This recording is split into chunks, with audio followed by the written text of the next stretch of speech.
Good evening, everyone. It's Dr. Malika, and this is Transformation Tuesday for Tuesday, October the 25th, 2016.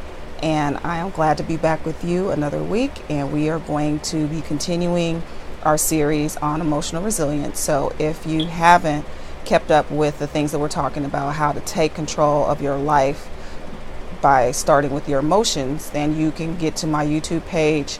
It's Transformation TV with Dr. Malika on YouTube, or you can go to my Facebook page. It is Dr. Malika Speaks, and there you can get the videos that are on the wall that have been posted from this series. So we've talked about quite a few things in the past few weeks. We've talked about emotional debt and what that really is and how that looks in our life as far as our behavior. We've talked about trying to go through the emotional debt that we have to become emotionally debt free. We dealt with that quite a bit, and that was very important. We talked about defense mechanisms and how we react in different ways to deal with the situations that we are going through. And a lot of times they're not necessarily positive ones. And so we covered that. And then last week, we even talked about just our emotional behaviors and how they can display certain things that are happening in us and how they can be a response to the situations that we are going through. This week I wanted to talk about something that is very real for a lot of us, and that's dealing with self-esteem. We know that self-esteem is our affective self. It's how we feel emotionally about ourselves. And so it is very much a internal thing, although it is believed by many of the experts that study just the psyche and how we emotionally feel, that it is a barometer based on how people feel about us. So if we're in a position where we feel we're going to be rejected, we're more likely to have lower self-esteem. If we're in a position where we feel that we're going to be accepted, we're more likely to have higher self-esteem. So I don't really want to just get into the technical aspects of self-esteem. I want to get into just the real of self-esteem. And I'll give you just some of my own story to make you feel comfortable with even dealing and processing with how you feel about yourself, because this may be something that's a battle that you're still dealing with right now. It may not be a past battle. This may be something that's still ongoing for you and is still very real. And it's not a gender specific struggle, because it's not just something that women deal with. A lot of times I feel that women are labeled to feel as if they have more issues with self-esteem than men do, and that's not actually the case.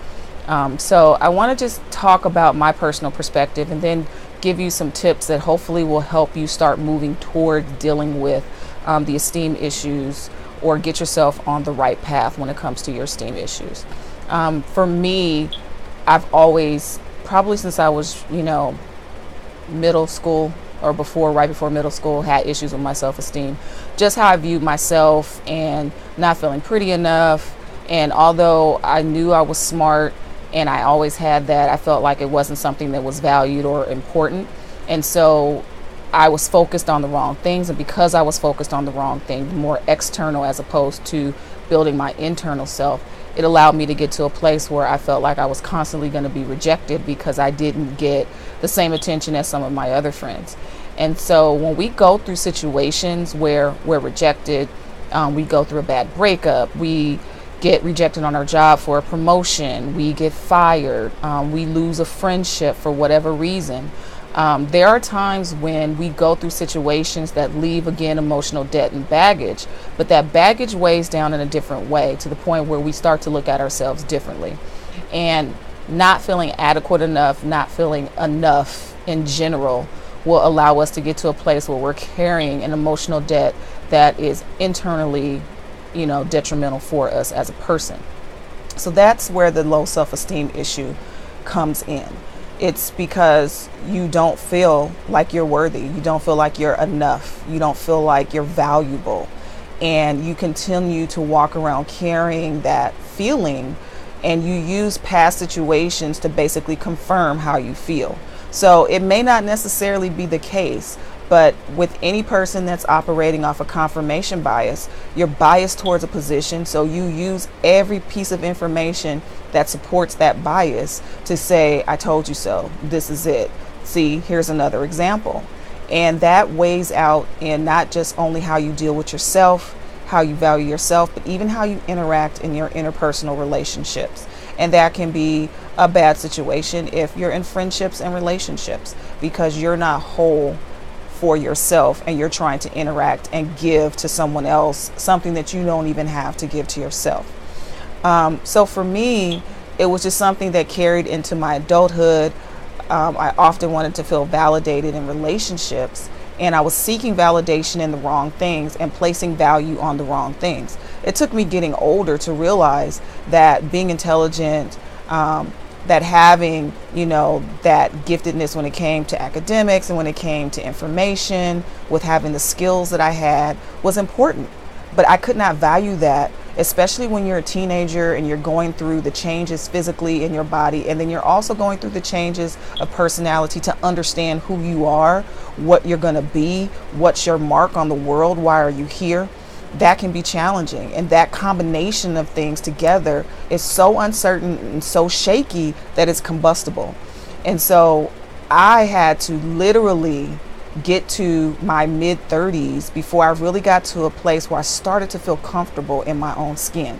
And I feel better about it now. I feel better about myself. I don't value myself just by external things. I don't value myself by appearance. I do value the things that I bring to the table. But it also took a lot of people supporting me, a lot of people believing me, a lot of people being there to push me up and to accept me in order for me to get to that place. And so now it's at a point where I don't matter. It's not that I don't matter. I don't care if people accept me, because you not accepting me does not devalue who I am. And so that is the place that all of us want to get in our lives. We don't want to continue to look externally for validation of who we are in our existence. I mean, just the fact alone that God created us, that alone is enough to say that you're worth something. But sometimes we need more than that, because life has beat some of us down in a way to where it's hard to get back up. It's hard to continue to press forward and feel the worth that you have. So I just want to give you some tips. Can't go into super detail on this topic, and I may deal with this a little bit more next week, because I just feel the need to talk about this now in the series, just from conversations I've had with people, just from some things that come up in therapy sessions with some of my clients. It seems like self-esteem continues to be an issue, and so I just want to give some tips that hopefully will be helpful, and if we can't finish them today, we will finish them next week. The first thing is you have to start looking to not self-sabotage yourself. And when I say self-sabotage, I don't think any person intentionally goes out to try to just destroy their life. That's not what we do. But the way we talk to ourselves internally, we act upon those things. And so I use this technique with my clients, not necessarily with esteem issues, even if they're dealing with a trauma or if they have anxiety. I deal with self-talk. What is it that you say to yourself in these situations when you start to get these emotions? A lot of times we don't realize what we say to ourselves until you slow yourself down and have to write those things out.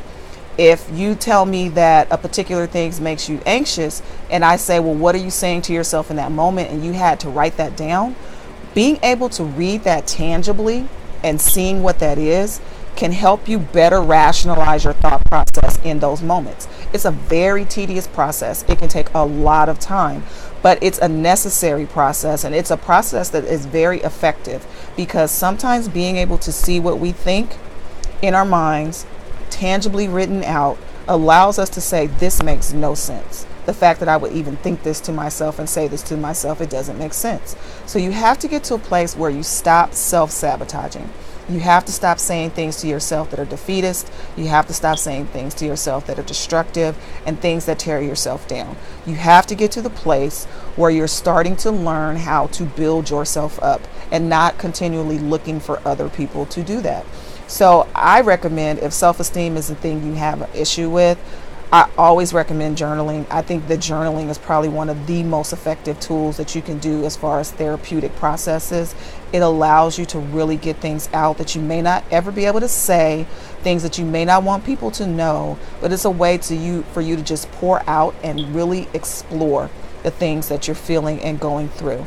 And start journaling about the things that you say to yourself in these situations, and reading it out loud to yourself and saying, If someone else said this to me, would I accept that? And in most situations, we wouldn't. We wouldn't accept the way we talk to ourselves from someone else.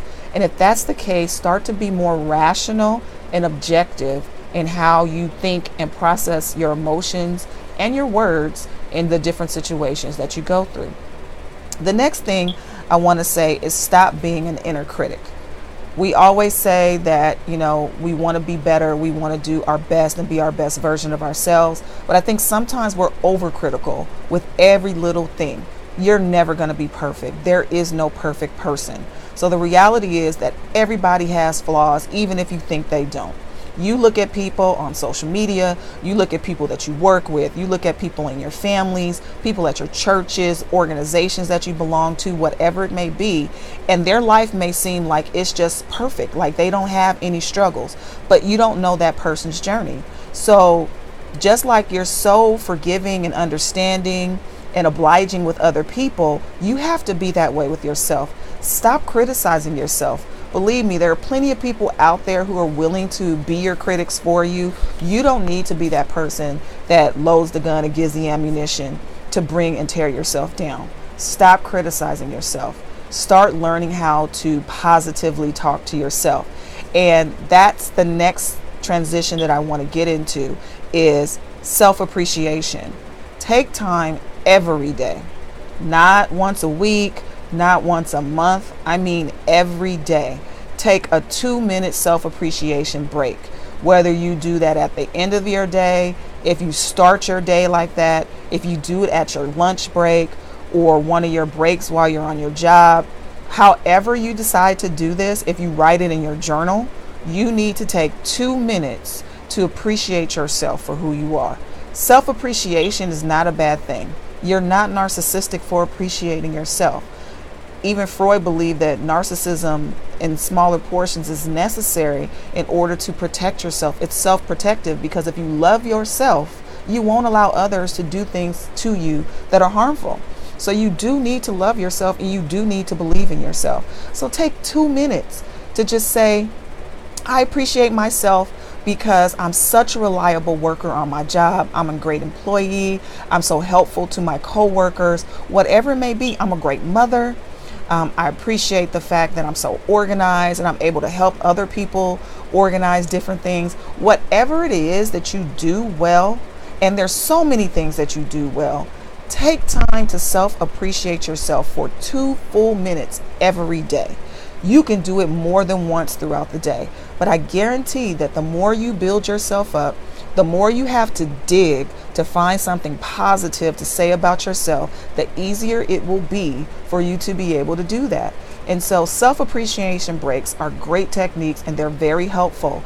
And it will be hard the first time that you have to do this. It's hard for people to speak positively about themselves. It's hard for people to just boast about their accomplishments. But the more you do it, the easier it will be. And eventually this will be so innate for you. It will be the way you view yourself. You won't have a hard time with coming up with something positive to say about yourself. It'll just ooze out of you because you have put in the work and the practice to get yourself to the place to where you appreciate yourself. We are literally at the end of our time. These 15 minutes go so fast. I don't want to just skip over these other tips and things that I want to say to you. So I am going to continue again next week with talking about these tips for self-esteem and building your self-esteem. I think it's probably one of the most important things that we can talk about in this series, and I want to give it the time that it deserves. So remember, you can always catch up with me on any of my social media accounts. I'm on Facebook, Twitter, Instagram, and on all of those, the handle is Dr. Malika Speaks. I'm also on YouTube. The YouTube channel is Transformation TV with Dr. Malika. I also have a website. It is MalikaMBrown.com. Malika, MALAIKA, mbrown.com. I would love for you to visit the page. There's places for you to get in contact with me, subscribe to my newsletter, sign up for one-on-one life coaching, or book me for any events that you're having. But I would love to hear from you. And as usual, when you see the video posted, I would love to hear your comments on how this particular segment has touched and helped you. So until next week, we will continue this series on self-esteem. If no one has said this to you, you are valuable, you matter, you are loved, and the world needs what you have to offer. You are enough. And I want you, if you never hear this ever again from anybody else, I want you to play this clip of this video over and over again to where you say this and hear this said to you, that you are enough and you matter, and that we need you and what you have to offer.